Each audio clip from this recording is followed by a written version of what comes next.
हिंदी साहित्य के सभी विद्यार्थियों को मेरा प्यार भरा नमस्कार। मैं शिंबू दयाल सैनी, व्याख्याता हिंदी, स्वागत करता हूं आपका इस यूट्यूब चैनल पर जिसका नाम है हिंदी प्लस भीलवाड़ा। साथियों, लॉकडाउन के कारण कक्षा 12 के हिंदी साहित्य विषय का पेपर जो कि पोस्टपोन हो चुका है, वो 9-10 मई को होने की संभावना है। ऐसे विद्यार्थियों के लिए मैं घर बैठे तैयारी करने के लिए इस यूट्यूब चैनल के माध्यम से कुछ महत्वपूर्ण वीडियो लगातार अपलोड कर रहा हूँ। उसी क्रम का ये वीडियो भाग 2 है, जिसमें हिंदी साहित्य के इतिहास का जो आधुनिक काल उनके पाठ्यक्रम में है निर्धारित 16 अंकों का, उसका जो प्रथम उपभेद है भारतेंदु युग, उसका ये वीडियो भाग 2 है। कक्षा 12 के विद्यार्थियों के साथ साथ ये वीडियो हिंदी साहित्य के सभी विद्यार्थियों के लिए महत्वपूर्ण है। शुरू करते हैं आज का वीडियो। कक्षा 12 हिंदी साहित्य का जो उनके पाठ्यक्रम में है हिंदी साहित्य के इतिहास, जिसका आधुनिक काल उनके पाठ्यक्रम में रखा गया है। पिछले वीडियो में हमने देखा था कि आधुनिक काल की समय सीमा विक्रम संवत 1900 से अब तक मानी गई है। और आधुनिक काल का जो उपभेद है, जिसका सबसे पहले आता है कि भारतेंदु काल, ईस्वी सन में इसकी आरंभिक सीमा देखते हैं तो है 1850 ईस्वी से 1900 तक। ये कक्षा 12 के हिंदी साहित्य के पाठ्यक्रम में है। भारतेंदु काल के कवियों का हम सामान्य परिचय देखते हैं तो पिछले वीडियो में हमने भारतेंदु युग है, उसके जो महत्वपूर्ण कवि हैं भारतेंदु हरिश्चंद्र, उनका हम अध्ययन कर चुके हैं। इस वीडियो में हम बाकी के जो कवि हैं, जिनको भारतेंदु मंडल का कवि कहते हैं, उनका अध्ययन करेंगे, जिसमें बद्रीनारायण चौधरी प्रेमघन है, प्रताप नारायण मिश्र, ठाकुर जगन मोहन सिंह, अंबिका दत्त व्यास और राधा कृष्णदास, इन कवियों का अध्ययन करेंगे। शुरू करते हैं इनका अध्ययन। आगे बढ़ते हुए सबसे पहले बद्री नारायण चौधरी प्रेमघन, जिनका जन्म 1850 में और मृत्यु 1923 ईस्वी में हुई। जैसा कि इनके नाम से पता चल रहा है, बद्री नारायण चौधरी इनका वास्तविक नाम है और प्रेमघन इनका उपनाम है। जन्म स्थान की बात करें तो मिर्ज़ापुर, उत्तर प्रदेश इनका जन्म स्थान है और ये एक ब्राह्मण परिवार में इनका जन्म हुआ। इन्होंने नागरी नीरद नामक साप्ताहिक और आनंद कादम्बिनी नामक मासिक पत्रिका का संपादन किया, जो अपने ज़माने की प्रसिद्ध पत्रिकाएं थी। प्रमुख रचनाओं की ओर देखें तो पहली है जीर्ण जनपद, हार्दिक हर्षादर्श, आनंद अरुणोदय, मयंक महिमा, अलौकिक लीला, वर्षा बिंदु आदि। ये इनकी प्रमुख काव्य रचनाएं हैं। महत्वपूर्ण तथ्य देखें साथियों, आप हमारे चैनल को लाइक और सब्सक्राइब करें। महत्वपूर्ण तथ्य पहला, इन्होंने प्रारंभ में अब्र उपनाम से उर्दू में लेखन किया था। यह मैं आपको ध्यान दिला दूं कि भारतेंदु हरिश्चंद्र ने भी उर्दू में रसा उपनाम से लेखन किया था और प्रेमघन ने अब्र उपनाम से उर्दू में लेखन किया है। ये दोनों आप तथ्य ध्यान रखें। दूसरा बिंदु है, इन्होंने भी भारतेंदु की तरह गद्य और पद्य दोनों में रचनाएं की थी। एक और महत्वपूर्ण तथ्य यहाँ पर, जैसा कि हम पिछले वीडियो में बात कर चुके हैं, कि भारतेंदु युग में गद्य और पद्य के लिए अलग अलग भाषाओं का इस्तेमाल होता था।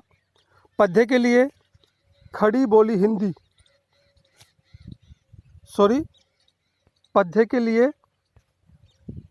ब्रजभाषा का प्रयोग और गद्य के लिए खड़ी बोली हिंदी का प्रयोग होता था, जो कि अगले युग में अर्थात द्वितीय युग में गद्य और पद्य दोनों के लिए खड़ी बोली का प्रयोग होने लगा था, जिसका कि संपूर्ण श्रेय आचार्य महावीर प्रसाद द्विवेदी को जाता है।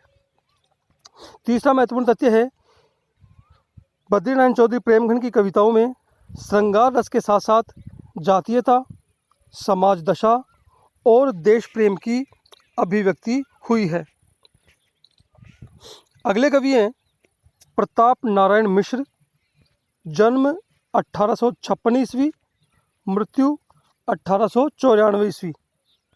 इनका जन्म स्थान है बेजे गांव, जो उत्तर प्रदेश के उन्नाव जिले में पड़ता है।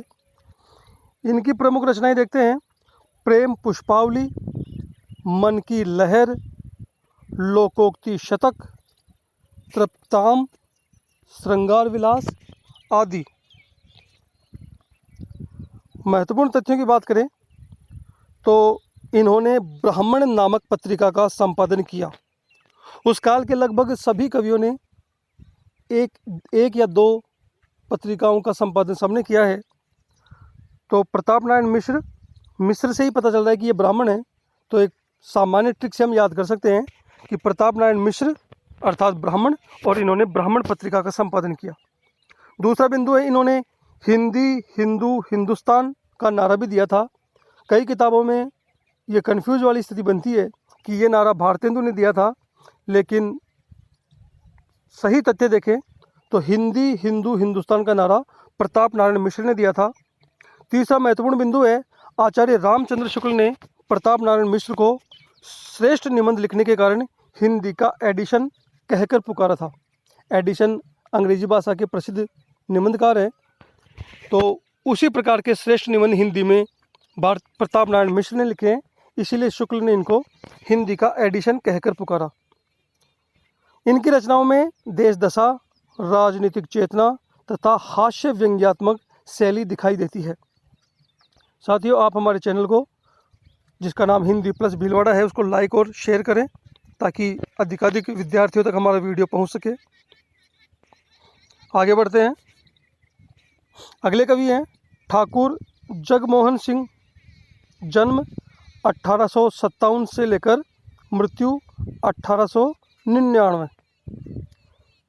इनका ये महत्वपूर्ण तथ्य है कि ये मध्य प्रदेश की विजय राघवगढ़ रियासत के राजकुमार थे। लेकिन चूंकि राजकुमार थे, लेकिन फिर भी ये कवि हृदय रखते थे। इन्होंने काशी में संस्कृत और अंग्रेजी की शिक्षा प्राप्त की, अर्थात तीनों भाषाओं का इनको ज्ञान था, हिंदी, अंग्रेजी और संस्कृत। प्रमुख रचनाओं की बात करें तो प्रेम संपत्ति लता, श्यामा लता, श्यामा सरोजनी, देवयानी आदि। महत्वपूर्ण तथ्यों की बात करें तो इनमें काव्य रचना की स्वाभाविक प्रतिभा थी और ये भावुक प्रवृत्ति के कवि थे। राजकुमार होते हुए भी प्रकृति और मानवीय संवेदना इनकी रचनाओं में दिखाई देती है। साथ ही कल्पना, भावुकता, चित्रशैली और सरस मधुर ब्रज भाषा इनकी कविताओं की मुख्य विशेषता है। साथियों, इस वीडियो को आप अंत तक देखें ताकि सभी सामग्री आप तक पहुंच सके। आगे बढ़ते हैं। अगले कवि हैं अंबिका दत्त व्यास, जन्म 1858 से 1900 ईस्वी, मृत्यु 1900 ईस्वी। ये काशी निवासी थे और संस्कृत और हिंदी के अच्छे विद्वान थे और दोनों भाषाओं में साहित्य रचना किया करते थे। अंबिका दत्त व्यास संस्कृत और हिंदी दोनों के विद्वान थे और दोनों भाषाओं में साहित्य रचना करते थे। पहले हिंदी की रचनाएं देखें। पावस पचासा, सुकवि सतसई, हो होरी, ये सभी इनकी ब्रजभाषा की पद्य कविताएं हैं, पद्यात्मक हैं। इसके अलावा इन्होंने एक कंसवध नामक एक प्रबंध काव्य शुरू किया था खड़ी बोली में, लेकिन दुर्भाग्यवश उसके ये 3 सर्ग ही लिख पाए और इनका निधन हो जाने की वजह से ये रचना इनकी अधूरी रह गई। संस्कृत की बात करें तो संस्कृत में इन्होंने शिवराज विजयम नाम से एक प्रसिद्ध उपन्यास भी लिखा था, जो कि काफ़ी प्रसिद्ध रहा था।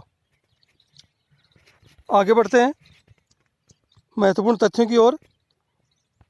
अंबिका दत्त व्यास ने पीयूष प्रवाह नामक पत्रिका का संपादन किया था और भारतीय संस्कृति में गहरी आस्था रखने वाले अंबिका दत्त व्यास ने सरल और कोमलकांत पदावली का प्रयोग किया है, अर्थात कोमल सरस शब्दों का प्रयोग किया है।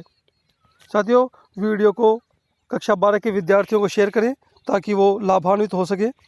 आगे बढ़ते हैं। अगले कवि हैं राधा कृष्ण दास, जन्म 1865, मृत्यु 1907 ईस्वी। बहुमुखी प्रतिभा के धनी राधा कृष्ण दास भारतेंदु हरिश्चंद्र के फूफेरे भाई माने जाते हैं। इन्होंने कविता के साथ साथ नाटक, उपन्यास और आलोचना विधा में भी रचनाएं की है।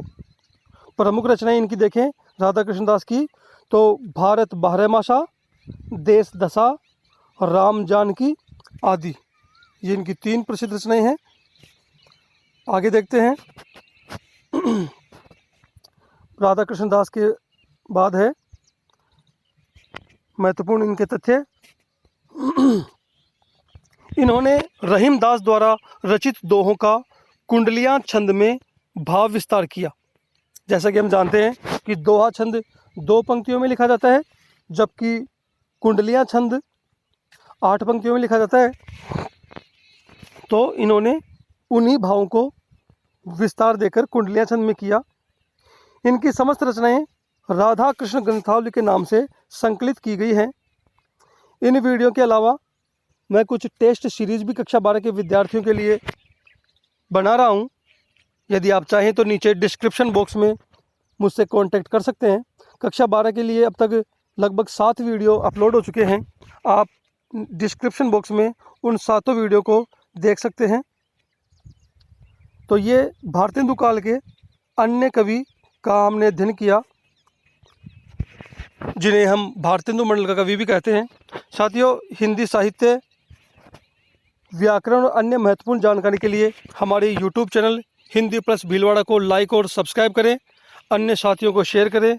कमेंट्स बॉक्स में आप हमें अपने विचार ज़रूर लिखें। धन्यवाद साथियों।